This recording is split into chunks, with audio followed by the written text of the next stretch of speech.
Welcome to the Shameless Plug with Crimson Vibes and Deneen's Creative Mind.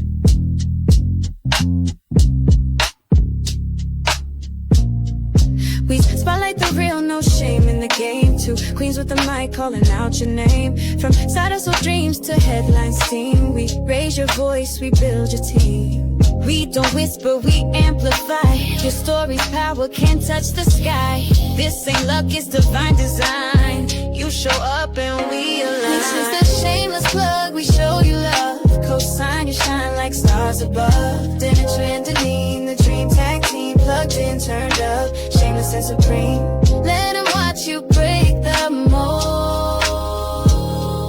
Your biz, your brand, your story told. You're next, you're bold, the space is yours. We open paths, unlock new doors. No filters needed, just your flame. We hype your purpose, speak your name.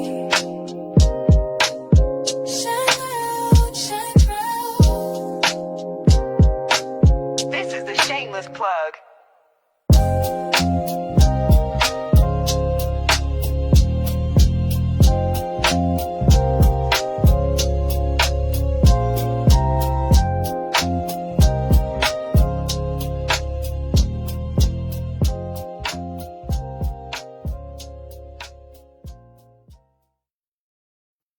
Woo! Hello, hello, hello. Welcome to the Shameless Plug podcast. I am Deneen A. Connor. And I am Denetra K. Taylor. What's going on, everyone? What's up? What's up? What's up? Hey, sis. First, hi, Vanity, YouTube be second. Hi. Hey. Yes, hey, how are you? Thank you for joining. Oh, my goodness. Oh, girl, we on the road tonight. Another high. Hey, Brian, Bass, how are you?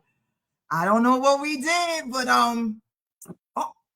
Listen, I'm all for that. That is awesome. What's going on, guys? I'm gonna keep it real. This must be their guest because we ain't never had this many people say hello already. Okay, but that's okay.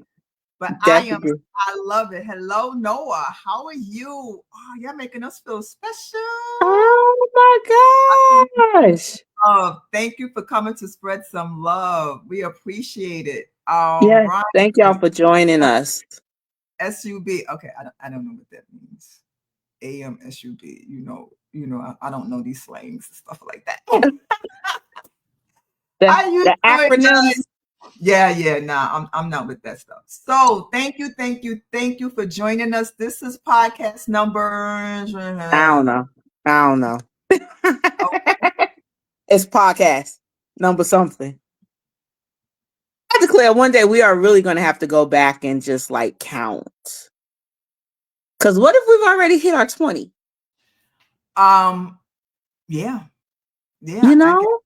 I guess. I don't know. We got some people. We got a God loves you, Jesus loves you. Okay. We love him too. We love him too. Yes, we do. Yes. So what's going on? How is your week, girl? So I know we've been on hiatus for 2 weeks, and that was on me. Life is life, and life is a little different. Listen. But in all things, God is good and he is working. So I'm working on a new business venture per se. And so if it's okay with you, I want to show people what I've been up to, just a little bit. Okay. So I'm going to be the first one to shine the light on the hustle. So, life has been a little different. I have a little bit more free time on my hands now.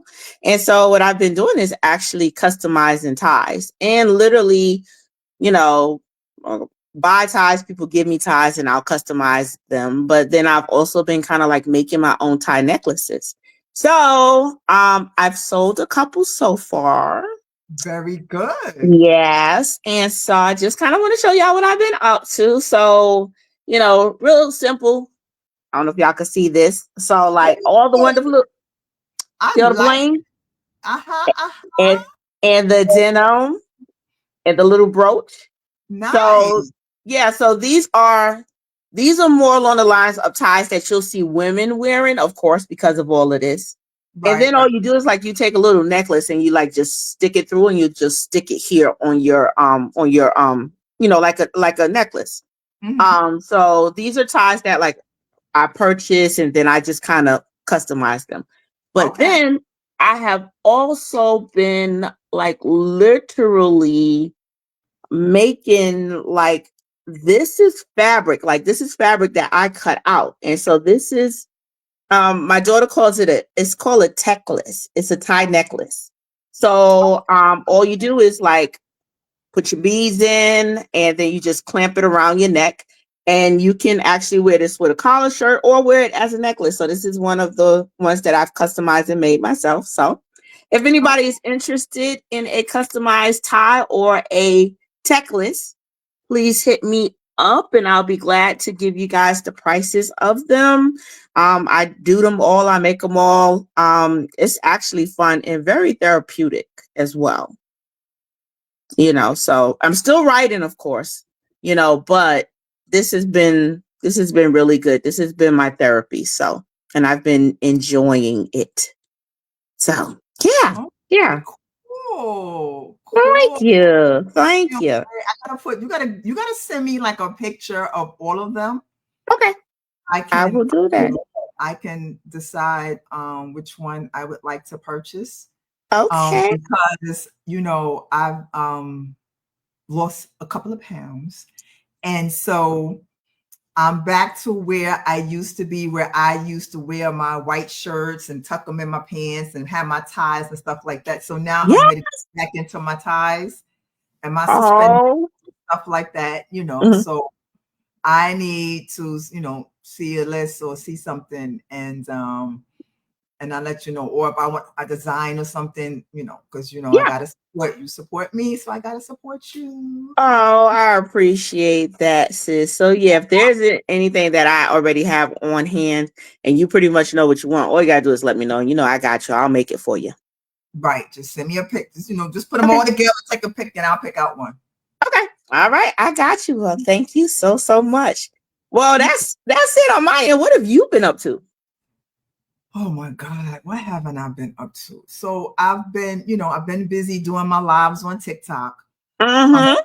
I've been holding my classes, my Canva classes, Yes. one-on-one. Well, not one-on-one, but a class where you can sign up and I teach people how to do intro to Canva. I am currently working. Oh wait, hold on. I forgot. I should have had this. I'm gonna knock over everything, y'all. If you can see it, I finally finished my 2026 yearly planner. Yeah. I Finally cannot finished. wait to place my order. I gotta place my order. I've already sold one so far. So Yes. if you're interested, it's on my website. You can go right there.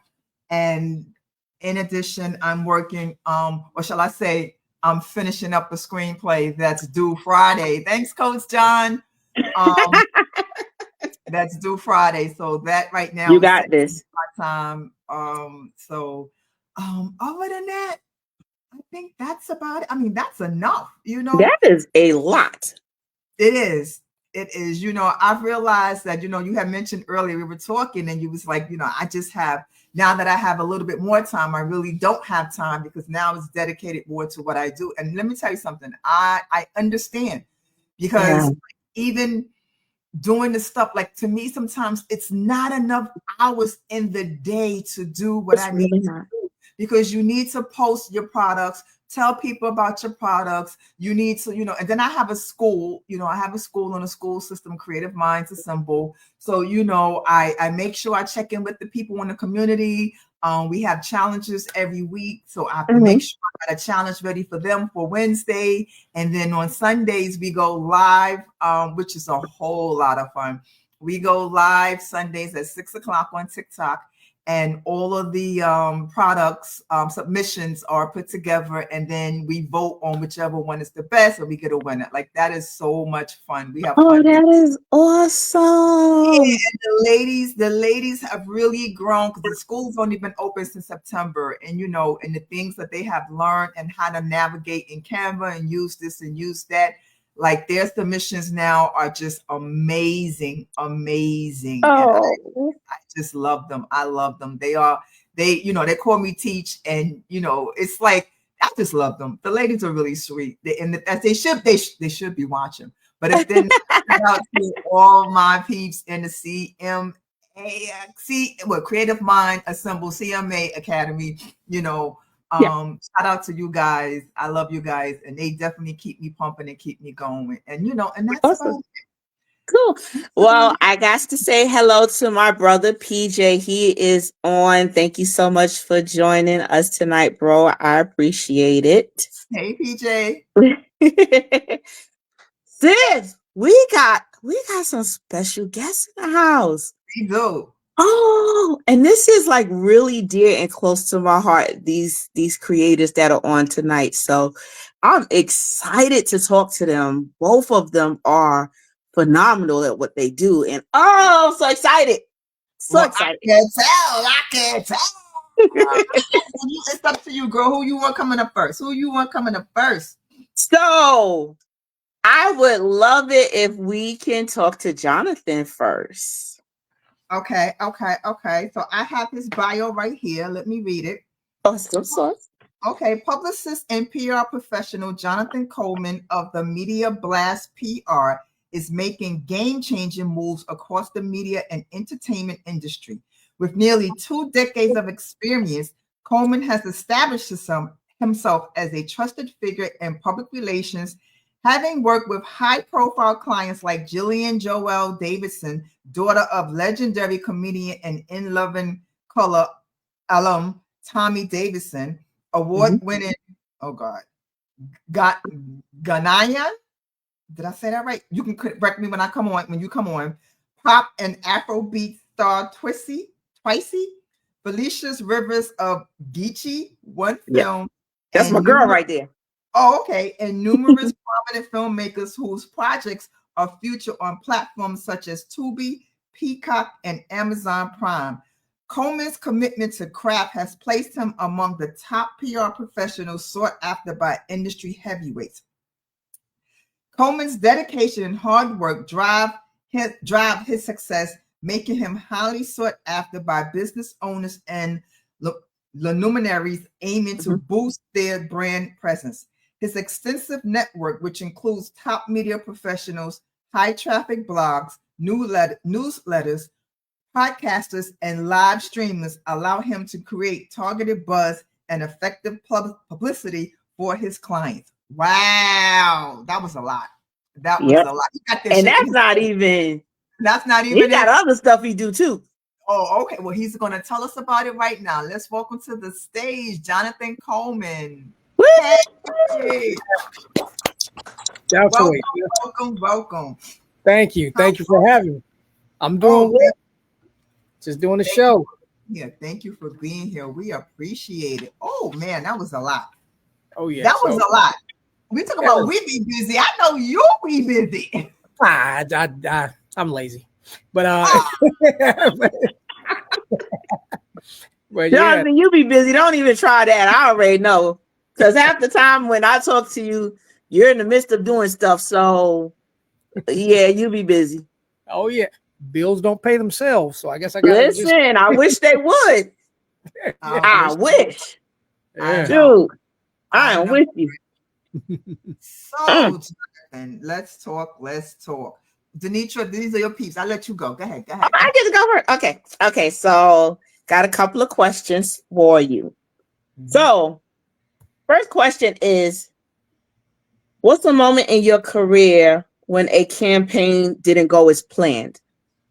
How did that setback shape the way you approach publicity today? Sometimes it's not necessarily the campaign going bad. Sometimes it's they say the customer's always right, but sometimes client, sometimes you end up doing thankless tasks for an ungrateful person. Well, it's not a thankless task, but it becomes thankless because of how they treat it. And a lot of clients who are just kind of getting started, they need to realize they need to hit the chitlin circuit first. You know, they need to get on the smaller blogs, the newsletters, website. Some of these people just started making films 2 days ago, and they want to be on the cover of you know what I'm saying? They want to be on the big magazines. Yeah. They want to, rappers that started rapping 2 days ago or 3 days ago, they want to be on the Breakfast Club immediately. And it's like, no, it doesn't go that way, especially with the campaigns you're choosing with me. So you have to, trust the process. You got to hit these little small pockets of people first, and then it grows from there. We grow it from there. I get a lot of clients who feel that, you need to make magic in 2 hours. Success. That's what they're looking for. Exactly. So those don't usually go well. Gotcha. And there was a follow-up question you asked too. What was that? You said and then after that it said, oh wait, I'm on my wrong question. So it said how did that setback shape the way you approach publicity today? The only thing that changes is the platforms, not necessarily the way the people are. But I will say I had this one client. I do get clients when they start working with me, they have their arms folded and going, "This better work." Somebody recommended you, and they go into it with the mindset of they have they have a certain expectation or a low expectation. And sometimes what I do is I go above it. Well, I go above and beyond all the time, not sometimes, but when I do, they're impressed and they let that guard down. They circle back around. I feel like I love those wins. I want to name names, but I don't want to put their stuff, not for these kind of questions. The good stuff, I'll put them out there. But yeah, totally understand. And I like that you said that, because I always, you watch TV and you see what the PR's doing, there's 2 telephones and they're on the phone with one and they're trying to get the other thing going, and their client is being very demanding. And I don't think people realize that when you start with those people that aren't well known first, that's where your own personality as a client would shine. And those are going to be the people that's going to support you, because they'll be like, man, I remember when DJ such and such was on the Shameless plug.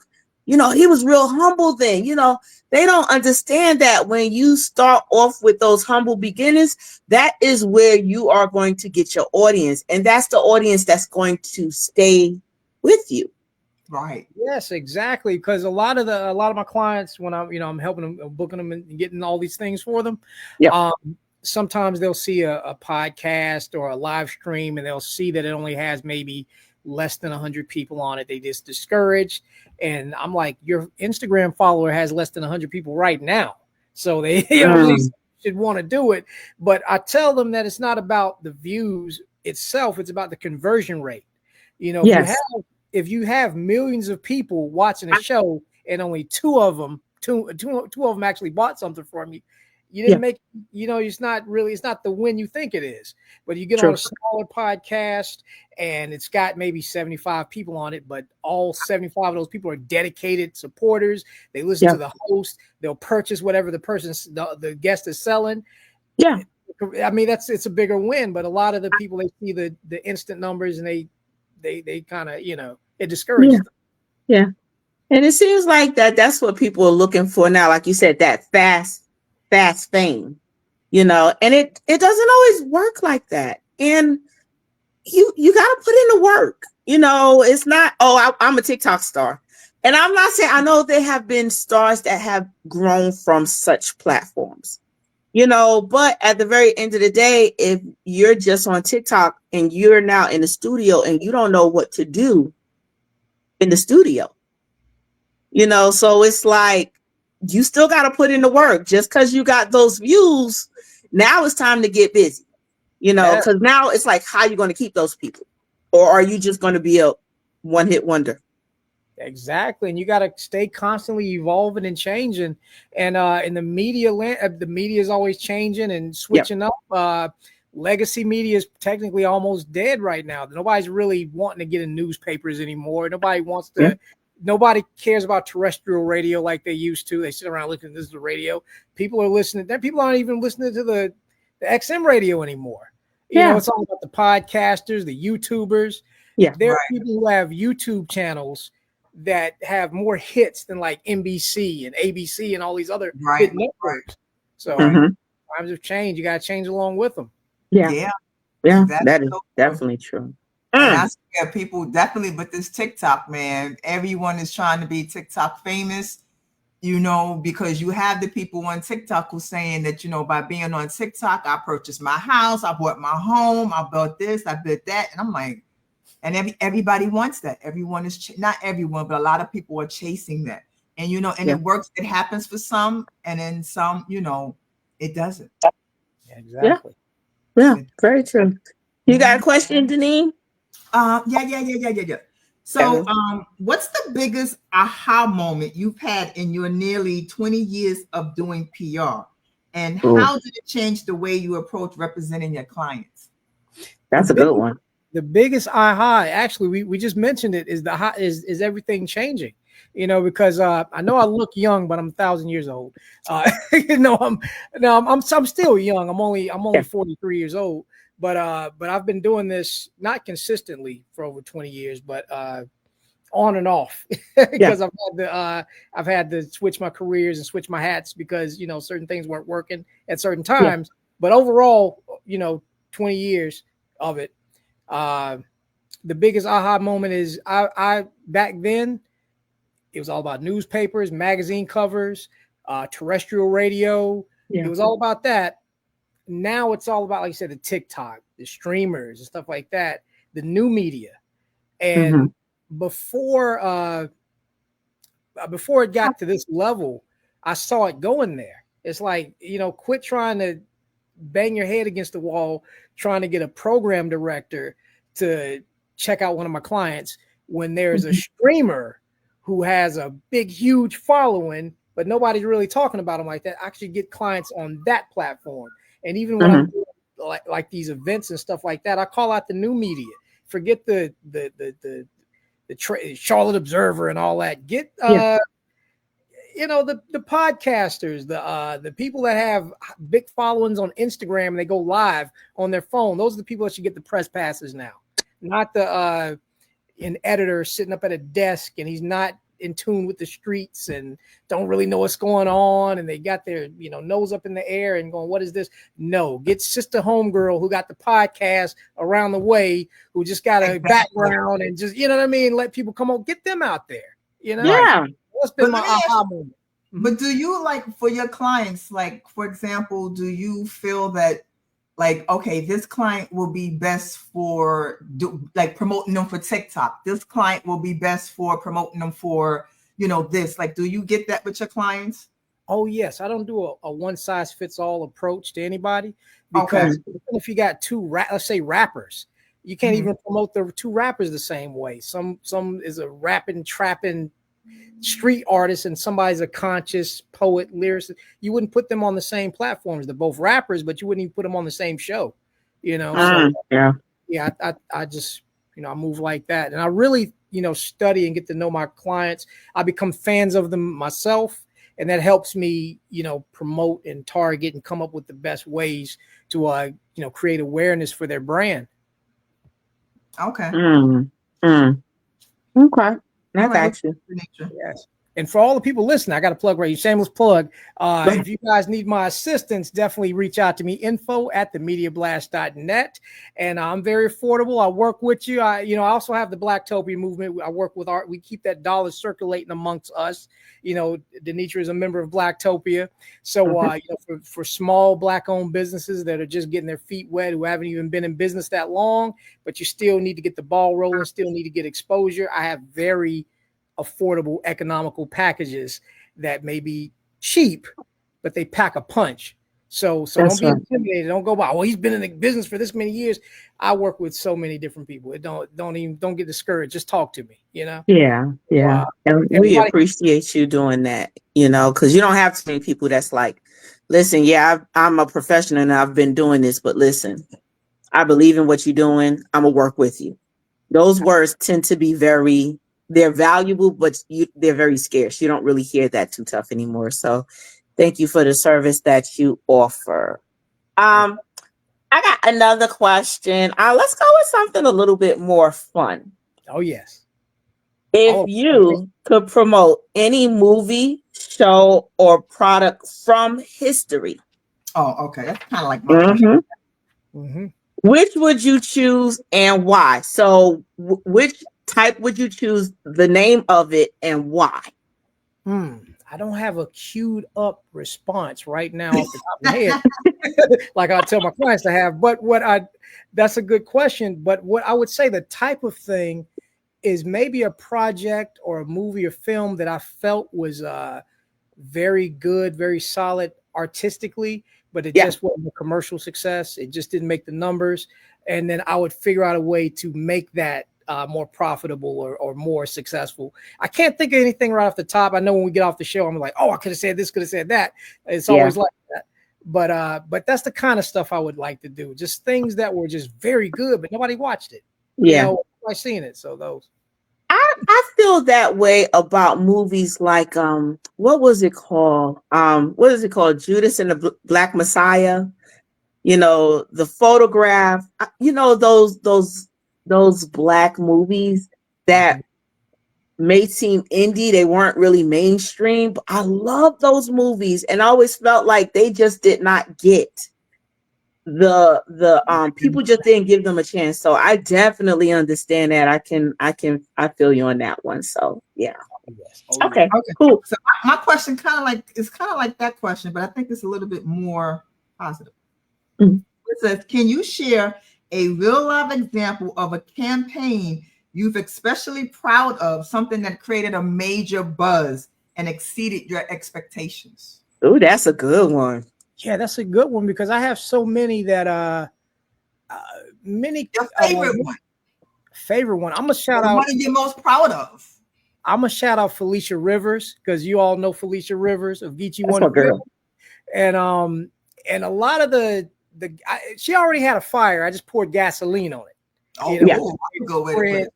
You know, so I'm very proud of working with her. We're both nominated for SEA awards for the 2025 SEA awards. So vote for us. Vote for me, Jonathan Coleman, in the category of best publication / author, and Felicia Rivers of Geechee One Films for the best videographer and director. So definitely vote for us so we can win that. But yeah, I'm very proud of her. She's come a long way with the distribution with Maverick, and all the films, all the big names that she's worked with and things like that. And I really appreciate working with her. Always a pleasure working with her. I've been working with her since 19, I think. 18, 19. Wow. Yeah, that's awesome.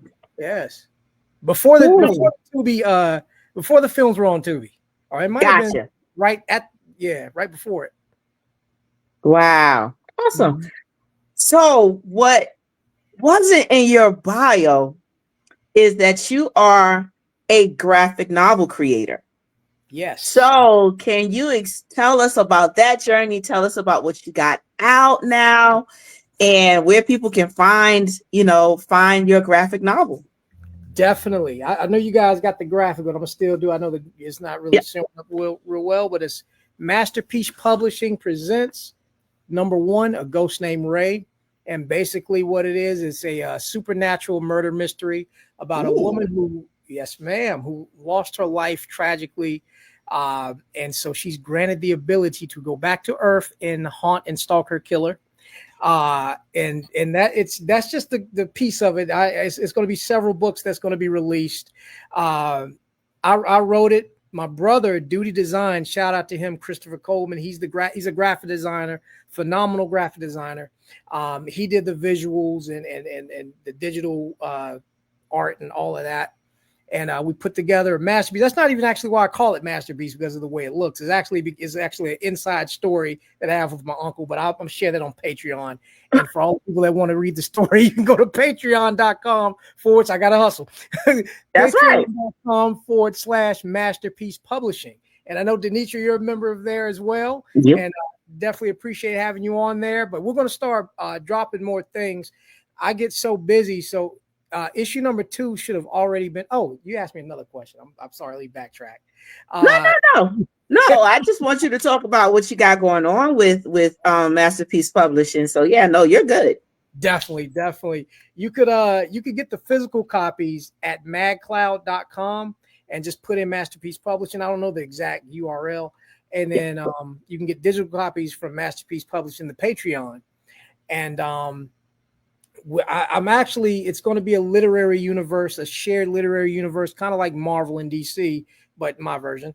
So a lot of these stories are going to intertwine. But the thing is, you don't have to do homework. You don't have to buy all these books to get them, to read the linear story. It'll be crossovers and references, but even if you don't, it'll be self-contained enough to where if you don't want to read another title that I'm releasing, you can just fall in love with just that book and read it, and you don't have to read all the other ones to know. Gotcha. That's awesome. See, I love that concept, but see, if I was the main character and I come back as a ghost, see, it would be like psychological warfare. There would be stuff that just moves. Like he put something down and he go to pick it up and it moves. It would be that type of stuff. I don't want to do the whole horror stuff, but I want you like, I'm losing my mind. It's to me, the psychological stuff is like that'll do it. So that's a great concept. That sounds like it definitely needs to be a movie. Yes, that's another thing. I mentioned that on the Patreon, that a lot of the characters that I'll be releasing through Masterpiece Publishing, we're going to be working on films. Shout out to Libby Williams. Libby Williams is also one of my clients, and she's been in a lot of Tubi movies. I know y'all. I love Libby. Yes, and we're working on a character. Her name is Mother Mercy. And I'm saying it now. I was actually going to wait to put the press release and all that stuff out later, but I'm gonna just. You guys are hearing it first. Mother Mercy. Wait, we get what you call it, an exclusive. Hold on, we got an exclusive. An exclusive. Yes. Okay, so, we ready. Definitely. So the character is based on Libby's aesthetic and her vibe and stuff, so she could play that character. And that's the intent that we're doing. Is we're writing. Well, I'm writing the book around Libby's acting skill set so that she can step right into the role. We've already been talking about it. We already have the design and everything ready. We just don't have I'm not finished with the script because I actually have so many other scripts ahead of that. But yeah, I'm gonna fast track it because I want to hurry up and start working on the film for that. So yeah, they're going to be films. I'm gonna do that. And also shout out to Thor Angelico. He's a rapper. And we're doing a cross promotion project. The name of the character is Elias Angelico, and he's the last demon slayer. That's what it's called. I think we changed the title. Well, anyway, Elias Angelico, and he's already put out a promo on YouTube on that. So it's going to be the same thing after the book gets some legs. We're going to start working on a film centered around that. So yes. That's dope. That's awesome. Okay. All right. So my last one fun question. Yep.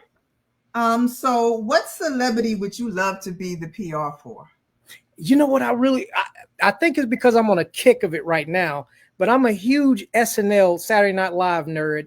I know useless facts and trivia about that show dating all the way back to the 1970s when Chevy Chase and Garrett Morris with them was in the cast. That's when I used to like it. I'm there. That's when it used to be. To be fun. It used to be hilarious back then. Oh my God. Eddie Murphy. Yep. But Eddie Murphy, remember the shark? Telling around. Like, Candyman. Oh yeah. Oh man. Those are the best. I love Chevy Chase. He's an asshole. That's why I'm saying he's funny like that. He is. I guess I can curse, right? We grown. Yeah, we grown. You good? Yeah. I would like to. If I would have loved to have just did work with anybody in the cast, even if they were on for one season, even if they were just like somebody got fired in the middle of a season. I'm just obsessed with the people that come out of that show.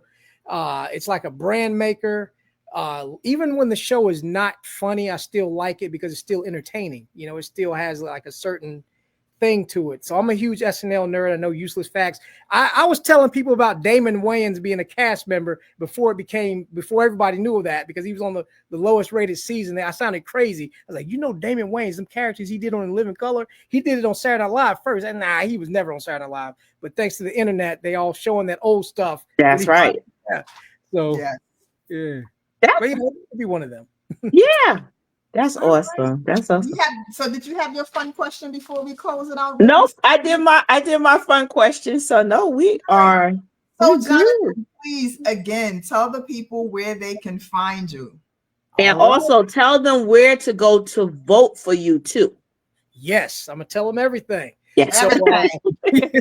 So if you guys want to follow me, you can follow me on Instagram. You follow me, I'll follow you back. I talk to anybody, it doesn't matter. So it's JAYFORNOW, because if I just say J for now or didn't spell it, some people put the number 4 and be spelling the name all wrong. So J for now, Jonathan Coleman on Facebook. I have the Media Blast PR in parentheses, so you'll know it's the right one.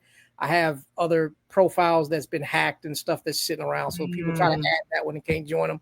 I also have, well, not hacked. I don't want people think, you know, not, but you know, when you can't get your own stuff because you're an old man and you can't remember your password.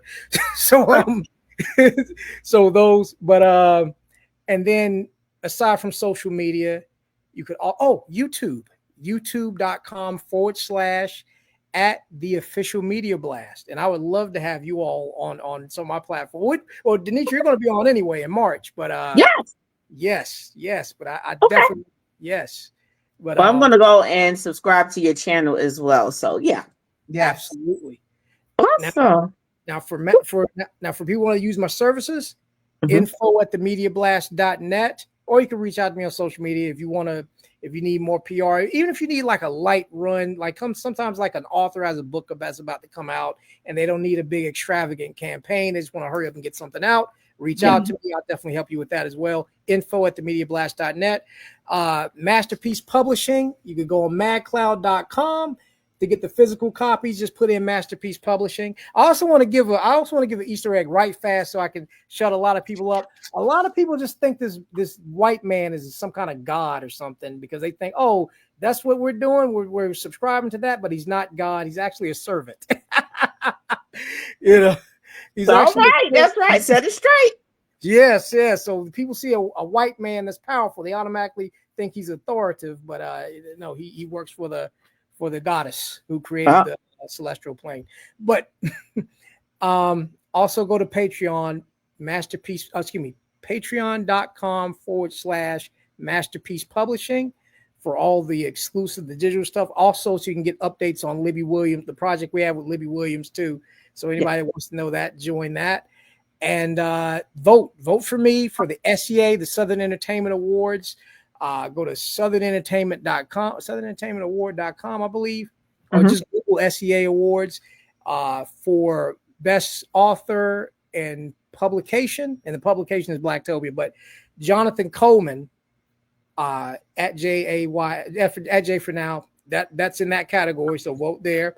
And then Felicia Rivers of Geechee One Films, vote for her for videographer and director of the year, and so we can win. And you know, and even if we don't win, I'm going down there to just get some new clients. I know that's right. That's right. Sounds good. Well, thank you. Networking is the best work. Yes. Thank you so much for being a part of the Shameless Plug podcast. We enjoyed speaking with you. Yes, we did. Just hang out backstage for a little while. All right. I certainly will. Thank you all. All right. Bye. Yeah. Wow. And he started off saying he don't be that busy. He busy. Okay. Busy. He busy. Oh my goodness. He is busy. Well. Woo. All right. That was a good one. One. But luckily it doesn't stop there. No. We have another great one. And this is Morgan Iverson. In his creative career in the author and creator of the LumberJax and Harlem's Renaissance comic book series, he also wrote an origin novel for LumberJax titled The Seventh and Last, The Origin of LumberJax. He co-writes and voice records for the Super Shorts podcast along with Danny Quick. It's available on Apple Podcasts, Spotify, and most anywhere you can listen to podcasts. In his in his private life, away from creative works, he has 2 children, his baby girl, Aaliyah Iverson, and his son, Sean Iverson, whom he lost this year. Oh, my condolences to you. His children are a huge inspiration for his work and creative endeavors. They inspire him to leave the world better than he left it through storytelling aimed at giving voice to the underrepresented. To provide perspective that can help change or influence the way people see the world, God willing. Oh my goodness. I love it. I love it. I love it. Please, please welcome to the stage, Morgan Iverson. Yay! We're going to have some claps one of these days. We're going to have it. I swear we're going to have it. How are you? Make our own claps. Right. We got the la. We got the, I clap real loud, so sound a lot better than the soundboard. So I got you on that one. I got you. Yeah, I'm with it. Welcome. Thank you for being a part of our podcast. How are you? I'm good. Thank y'all for having me. I really appreciate it. It's a pleasure. So go ahead. Let's go. I gotta tell you how I know Morgan. Well, we don't know each other, but know him. Okay. His partner, Danny Quick, is actually in the first movie that we produced, Animom. And so he was in it. Yes, he actually played the clerk in the comic book store. And so just listening to Danny on his TikToks and things is how I found out about Morgan and LumberJax. And so they are such a dynamic duo with what they do. And I was like, okay, I know Danny, so I got to get to know Morgan now. And when I saw Morgan's one of his more recent lives, and talking about his loss of his son, and just to see that even going through that grief, that he's doing what his son would want him to do, and that is to bring out these comic books. And so, Morgan, I'm sure you hear from others who follow you, but thank you. Thank you for, even in the midst of what you were going through, what your family were going through, still putting this out, because Black people of color, however you want to put it, I'm going to put Black comic book creators, whether indie or mainstream, are like rare jewels, very rare. And so my thing is always, we have to support. And I'm huge on comic books now. I like Marvel, sure. But it is something about those stories that people say are underrated. It is something about those stories because they're rich. They are so rich and vibrant. And sometimes you don't get that when it comes down to the more mainstream. So thank you for what you do, for the fans that are out there, we appreciate you, because I know it can't be easy. I appreciate y'all. I sincerely do. It definitely was not, but I mean, as you said, like it was, I really, for that last Kickstarter, I was really on the fence about going through with it for a lot of reasons. And I just struggling, honestly, because my son was my world, for so long, because of his medical issues, So, me and his mom, it's literally 24/7 care. So like not having him here. Yeah. My whole life was planned around that, So it still feels weird now to this day to, to continue on in trying to be creative, to even trying to have fun, or like it's grief is just a really weird space. So having people that are looking for the stories that are encouraging, that people sending messages, and people being touched by his life, that means a lot to me and the family. So thank y'all. I mean that sincerely. Yes. All right, sis, you got a question?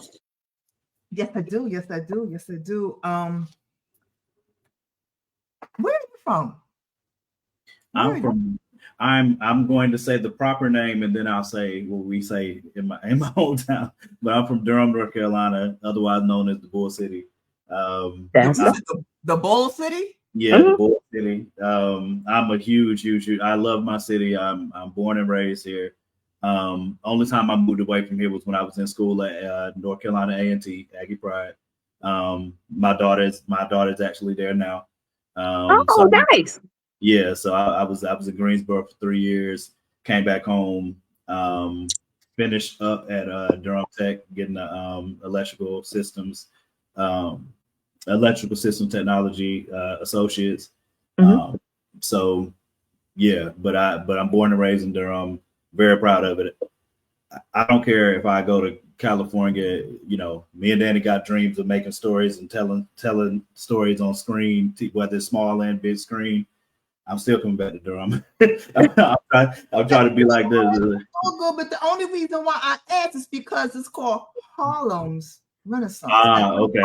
I'm from Harlem. Okay. So now you gotta be up here and you using our name. So that's why I asked where you was from. There's a reason.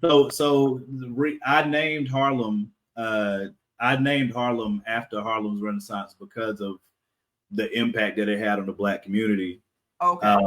In being able to push and the original story I had for Harlem and the way that I wanted to build that story out initially with that character was based in Harlem. And that was before I made a decision to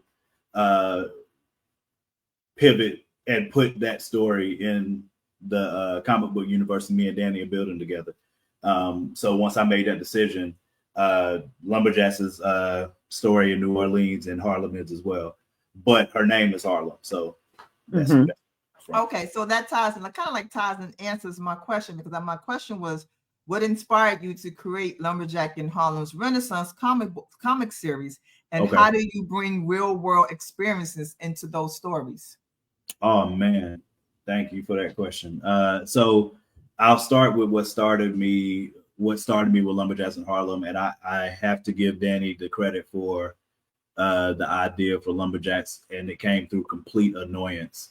Did you say complete annoyance? Complete and utter annoyance. If there's one thing about my brother Danny, he is persistent, and I was not raised reading comics. I didn't even know. Like I grew up watching Batman, Spider-Man, X-Men, and had no earthly idea that it came from comic books. I had no idea. I was into sports growing up. That's pretty much all I did. I didn't know about comic books. You couldn't have convinced me to read a comic book back then. And when Danny got home from Iraq, when he came back home, I knew his wife first. We went to church together. And I met him when he came back, and he wrote his origin novel for Ace Blade. And because he was at my church, I had been working on something privately that I hadn't told anybody about. I just started back writing, and I sent Danny what I was working so I'll give him his credit. I read the origin novel and I was like, yo, this does not suck. This is actually good. This is crazy. Because he told me he published a novel and I ain't believe it. You know what I'm saying? So when I was able to hold his novel in my hands and read it, and it was really good, I was like, oh man, okay, well, let me see if I'm trash or not. You know what I'm saying? I've been working on this on my own. Let me send it to Danny and see what he thinks. Danny read it and loved it and was like, look, man, I'm trying to come up with this comic book universe. Can you help me come up with some characters? And I said, no, absolutely not. I don't know nothing about comics. I don't read comics. Ain't no point in me. I'm not doing that. And he was like, okay, but he asked me 11 times, and every time he would come in a different way or a different form. So he'd be like, all right, well, how about help me come up with some character names, or tell me if the character name sounds stupid, or tell me this, and I was like, nah. And then one day he called me and was like, man, I made you a part of my company. Wow. How do you make what company? You know what I'm saying? So like I still said no. But the bad thing is, the crazy thing was that because he kept asking me about it, I started to get ideas for a character, and that's where LumberJax came from. And I was originally inspired for LumberJax based off of one of my favorite football players, Julius Peppers for the Carolina Panthers. And I was like, man, what if a football player, where the story started in my head and what it's become are two completely different things. Always. Yeah, two completely different things. So the story just grew over time, and for LumberJax, one of the biggest inspirations that I had for that character was, as a deacon at my church, at my old church. One of the things that I've always loved is learning people's spiritual gifts. Yes, I think it's one of the dopest things possible, especially because I've seen people go from not knowing anything about their gifts and then kind of just learning what they were over time. I think of it the same way as like mutants figure out their superpowers, and that really intrigued me. And then I was just thinking of like biblical stories and trying to find ways to like LumberJax's necklace. And this is a secret. I'm not going to give everything away, but I'll give enough. I was about to say we're going to get another exclusive. I'm like, okay, I'm listening. Yeah, so I won't give everything away, but I'll give enough. LumberJax's necklace has 7 stones in it originally, and those stones are for 7 judges that came before him. And when I say judges, I mean that from the biblical term judges. Yeah. So there were 7 judges before the 6 judges before LumberJax. He's destined to be the 7th and last, which he's supposed to be able to take on all the powers from the previous judges before him if he accepts the mantle. And what I mean by that is that a lot of us have spiritual gifts, so we have a calling and we have a purpose spiritually that God has given us, and we know the gifts and callings are without repentance, but God's not going to force you to do anything. You know what I'm saying? So you could be his prophet. He could raise you up to where you're supposed to be. You could be his pastor. You could be his apostle. But if you don't pick up the mantle and walk with it, he's not going to force you to do that. Now, he can put you in some situations to make you turn one way or the other one, or to test what you're doing. But he's not going to force you into that role. And that was one of the things that really intrigued me for LumberJax in that story.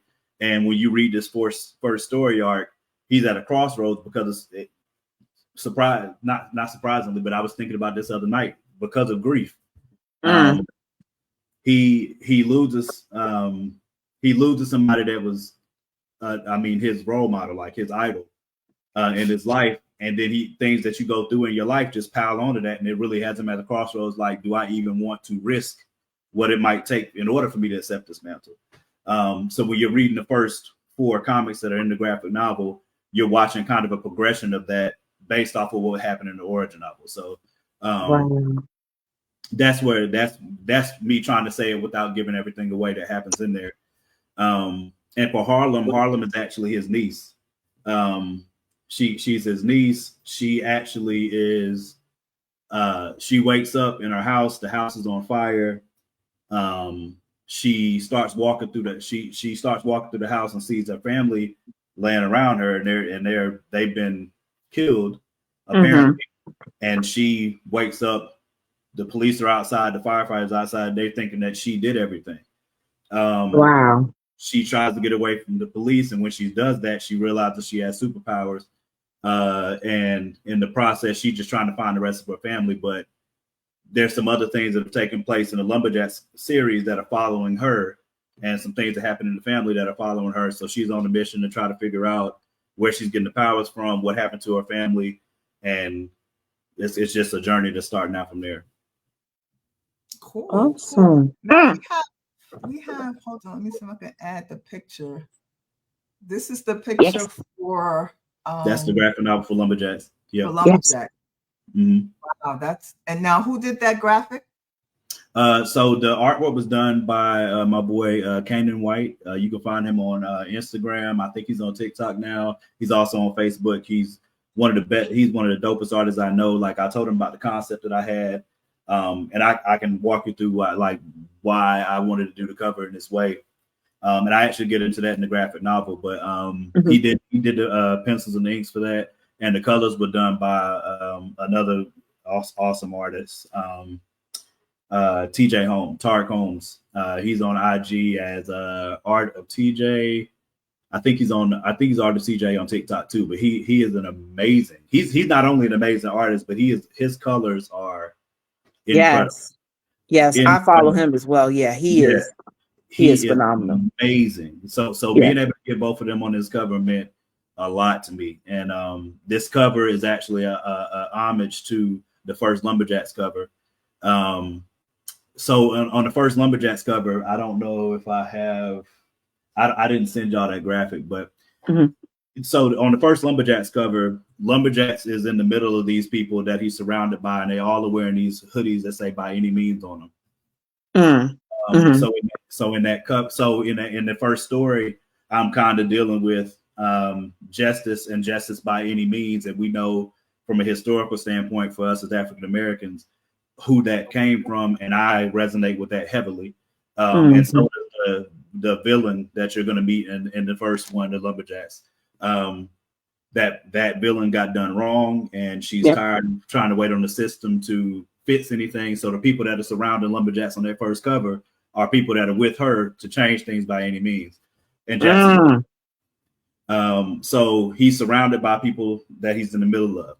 In this cover, I wanted to pay a homage to that. So Jackson's still in the middle of it. He's surrounded by these people by any means hoodie. But at this point, because the story has reached its arc, he's surrounded by his family as well. So his family is directly around him. You see the light that's shining on all of them as a family, but they're still all surrounded by people that want justice by any means. And then if you look at the bottom of the cover, these people, again, this is a tidbit, but some of the people that you see at the bottom of the cover are actually villains that you meet during the first story arc for the LumberJax series. So the villain named the Preacher there, that's on the bottom. I'm not gonna show you where, but he's my favorite villain. He's my favorite villain because I get to stir mess up. I get to stir mess up through the Preacher. So the Preacher's down there. Francis du Maurier's down there. There's a group of there's a coven of witches called the Dark Bloods. They're down there. And you not only do you get to see that on the cover, but I walk you through those things within the graphic novel, like on a page to walk you through things and Easter eggs and things like that in the story. Okay. That's some great artwork there. I love it. Yeah, it is. It is. That is very dope. And it also makes me because my kids are on there too. The animated versions of my kids are on with him. Okay. Yes. Mm-hmm. Okay. I love it. Okay, I have a question. Mm-hmm. Fun question. Okay. Every creator has a creative snack that fuels them. What is the one snack or drink you absolutely must have when you're writing or recording? Okay. This is gonna sound fat, but I don't care. If there's anything that I love a lot, and it's an immediate affinity to me, I don't care what the sweet is, preferably chocolate chip cookies or something like that, and milk. If I have that, I don't care what else is going on in the day. I'm gonna be all right. I will be fine. If you give me something sweet and some milk to go with it. Matter of fact, it's so bad for me. If I have something sweet and I don't have milk, I'm not going to eat whatever is sweet until I get milk. It's that bad for me. So wow. Yeah. So like that would be if I was going to have a snack that I'm going to indulge in, that would be it. On days where I'm voice recording, it depends on the character. Like if I'm voice recording for a villain, I might need to eat like some really spicy wings or something because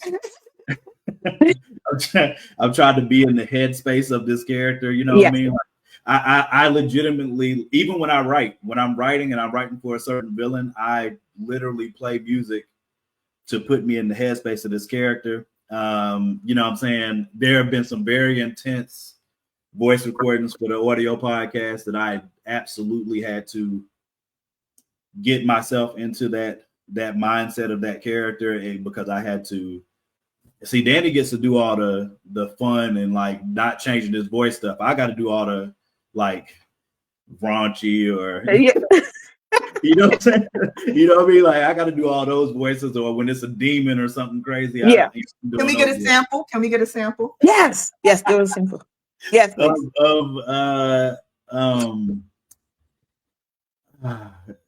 Well, I mean, The Preacher is probably my favorite. That's the one that I get the most comments about. Okay.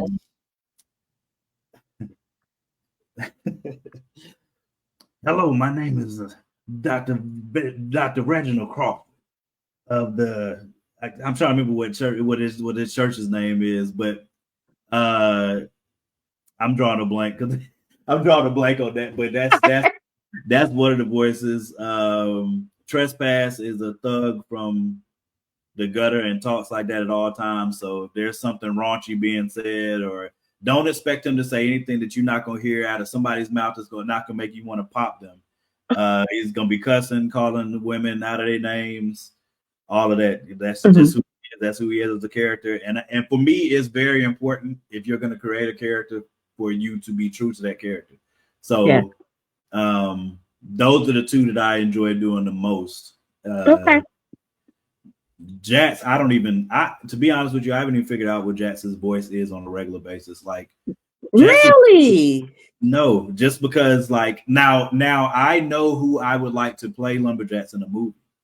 Oh, yes, tell us. So my two people that I would love the most would be Michael Coulter, got to play Luke Cage, or I really love Jaimin Hansu. I don't know if he's. You could do things with the camera, like they made Tom Cruise Jack Reacher, and he's short. So you know what I'm saying. You can pull some things off with the camera, but like I really love Jaimin Hansu. But my ultimate choice would be Winston Duke. Winston Duke to play in boxing. Yes, the Winston Duke would be fantastic as LumberJax. Fantastic. Yeah. That's dope. You got a question, sis? Well, my fun question is, you said that you didn't grow up reading comics and stuff like that, but now that you write the comics, have you ever gone back and read a comic book? Oh yeah. I've read them since, and if I had not, all of my friends in the comic book industry would pick on me even more than they already do. So what's your favorite? My favorites are still indies. So other comic book, other people that have comic books that are my contemporaries. My favorite series that I read outside of my own is Hot Shot from FSK Comics, done by my boy Mike Watson. Greg Anderson Elise is Not on a Were Spider. David Crownson, Harriet Tubman Demon Slayer. Newton Lillebois doing Keisha Demon Eater. All of those, I couldn't do just one. Oh, Tuskegee Airs, Greg Martin and Marcus Williams. I'm big on the indies. Because as far as mainstream, Black Panther, automatic, and I got the Christopher Priest run. I got the graphic novel of that. Rodney Barnes, Philadelphia. I have that too. I ain't read nothing since Archie. Okay. I don't blame you. And one of my boys did. My boy Wally McNair. He's actually the artist for Harlem's Renaissance. He did something for Archie Comics. I want to say it's the Pussycat Dolls or something. I'm not old school comic book thing. I haven't. Yeah. After those, I'm not gonna lie, I haven't watched. Even the Marvels, it's so amazing. It's interesting because like my brother, he always take me because he introduced me to Marvel because he used to read the comic books. And right after the movie, because in the movies, in the comic book, they had this and so and so. In the comic, I'm like, oh yeah, people always compare the comic book to the movie. It's never gonna end. I mean, and now it's the amount of debates that I've had online about them recasting T'Challa after Chadwick passed. Yeah. Oh my God. Some of the most explosive conversations I've ever had were Yeah. over that. You know what I'm saying? Alone. So those could be worse than a political debate. I promise you. Yes. It literally becomes a political debate. Yeah. I understand that. But I have one last question for you. Let's make it another fun one. Okay. If LumberJax suddenly came to life and walked into the studio, what would be the first thing that he says to you? And you got to say it in the voice. You got to say it in the voice. Whatever you want LumberJax's voice to be for that, you got to say it in the voice. That is a great question. Oh man, first thing he would say to me.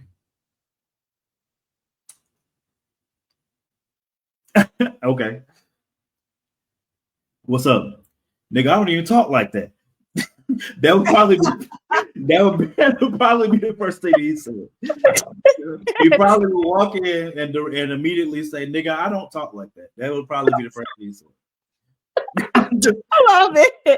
I love it. That was perfect. That was. You have another question, sis? All right. So I did my fun questions. This is my last service one. So your work focuses on giving a voice to people who often go unheard. What message do you hope readers take away from your characters and your worlds? Man, that's a great question. Leaders especially.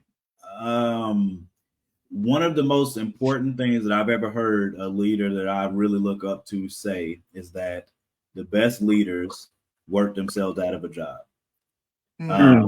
Pastor Miles Monroe said that.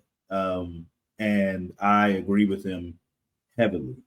So I think one of the biggest problems that we have in the world today, and God knows in America, is that people are afraid to cede power to somebody that they've trained behind them. Like they want to hold on to power for forever. And to me, that's not a great form of leadership. Like if the people behind you can't take up what you do and run with it, then you're not really leading as well as you could. Like, and I think the best example of that is Jesus. Jesus specifically told the disciples, "I'm going, and it's better for you if I do go. It's better for you if I go, and because when I go, I'm going to give you these things, and greater works will you do than what I did." So if you're not, for me as a model leader, he is the epitome of that. And if he's training himself out of his own role, you know what I mean? Like I'm making you the disciples, and I want you to go and make other disciples. I think if more people in leadership positions, especially, took on the thought process of not being afraid of losing what you have because of what you're passing on to others, but making sure that you're emboldening those people, that you're preparing those people, and that you're training them to become better leaders than you are.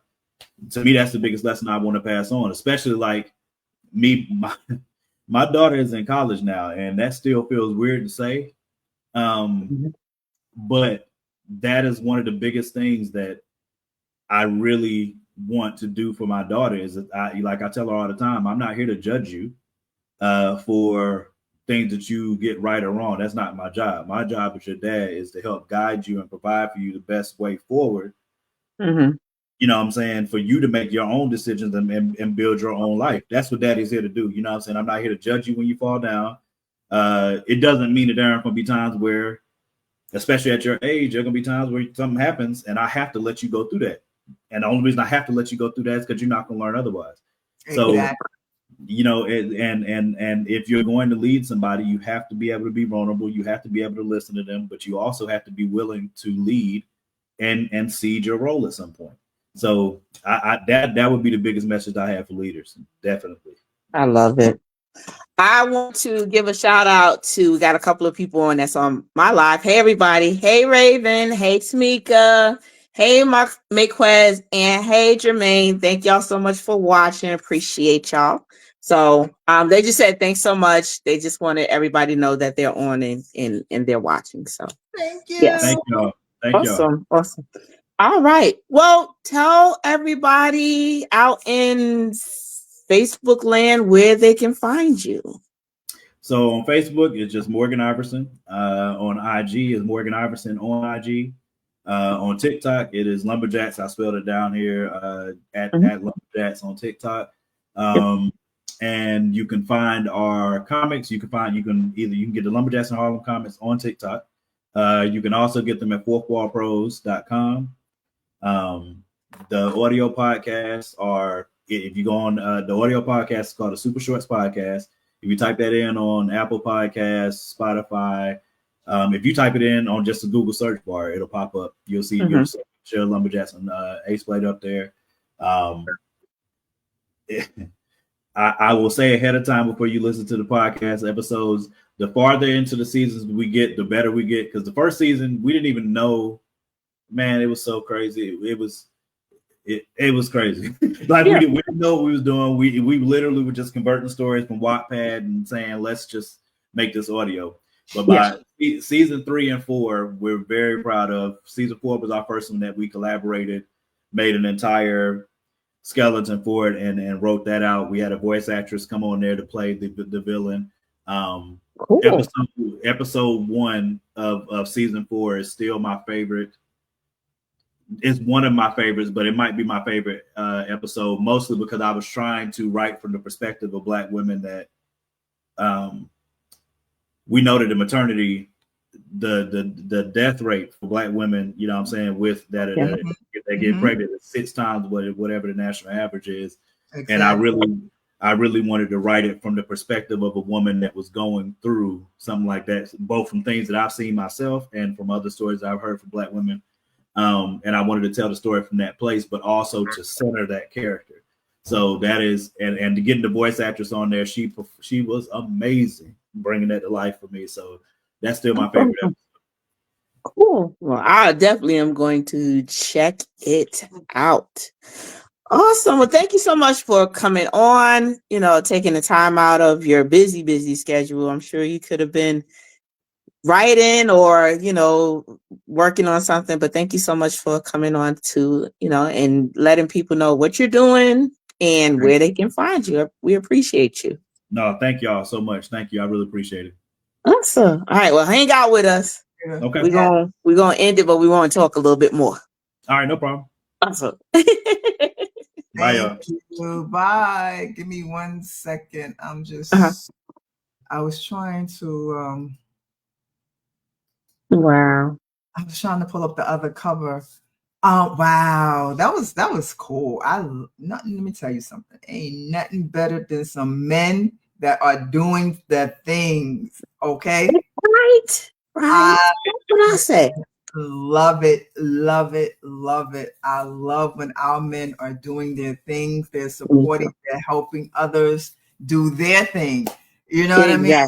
And bringing positivity to our community and really all over. All over. And I just love it, and I appreciate them taking their time to come and talk with us. Me too. This was a good show. Me, I know you love your video games. Me, I love my comic books. I love, so stuff like this is always dear to my heart. So, so these are the good ones. So we got to get some gamers on the show. We got to get some people. I don't know much about games, but you do. So we got to get some gamers on to talk. Show idea. I'm gonna work on. We're gonna work on that one. We need some streamers. Yes, we do. I don't know any streamers. I'm not gonna lie.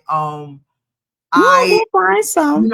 I wanted to start streaming, but I'm on Xbox, and the people that I play Warzone with, they're on PS3, and therefore you can't stream with the mix and everything. Oh. Sometimes but I did do, and I did that the other night was we were playing, and I just put the phone on TikTok Live, and I just put the phone up and let the people see the screen, see the screen, but you don't really hear. But that's what's hilarious. That the comments and stuff like that. That's you hear what I say, but you know, you don't hear like what the people who I'm playing with my teammates, you don't hear what they say. And some of them, I'm glad you don't. But you know, that's what makes it fun. But I'm gonna figure it out. I'm gonna figure it out how to do that. I think that would be that would be a dope show. Dope show. Yeah, but I'm gonna see if I can like I said, streamers, because streamers are the one that does it for a hobby. Like, you know, it's their livelihood. So if we have any streamers out there that want to come on, you know, talk to us. Yes, if you are a streamer and you want to be on the Shameless Plug podcast, please hit us up, email us at the shamelessplug25@gmail.com. Let us know so that we can get you on the show. I would love to. Yes, if you are a streamer, because only thing I think the last thing I remember playing was Sims. Yeah, that's it. Yeah. Okay. like man, my Archie comic book or whatnot. That's it, Tim. That's it. That's all I got. That's all I got right now. So it's all good, sis. It's all good. Well, people, thank you for watching us. It has been another show. I swear, before this year is out, we're gonna have an official count of what number we're on. Yes, we are. We are definitely growing, and that's what's important. All right. Yeah. So until next Tuesday, everyone have a blessed night, a blessed week, and be all that you can be. What you got? Yes. Sis? Bye, y'all. So again, thank y'all so much for joining us. Get ready to hit that button. Go ahead. I can't do that. I can never do that. I can't. I don't know. I don't do it right either. I don't look right, so I give it up. All right. But we appreciate y'all. We know that that's the heart. Welcome to the Shameless Plug with Crimson Vibes and Deneen's creative mind.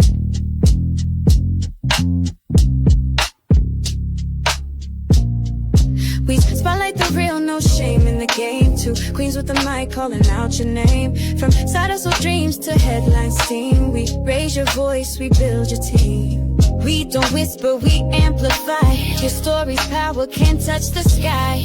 This ain't luck, it's divine design. You show up and we align. This is the Shameless Plug, we show you love. Co-sign, you shine like stars above. Denetra and Deneen, the dream tag team. Plugged in, turned up, shameless and supreme. Let them watch you break the mold. Your biz, your brand, your story told. You're next, you're bold, the space is yours. We open paths, unlock new doors. No filters needed, just your flame. We hype your purpose, speak your name.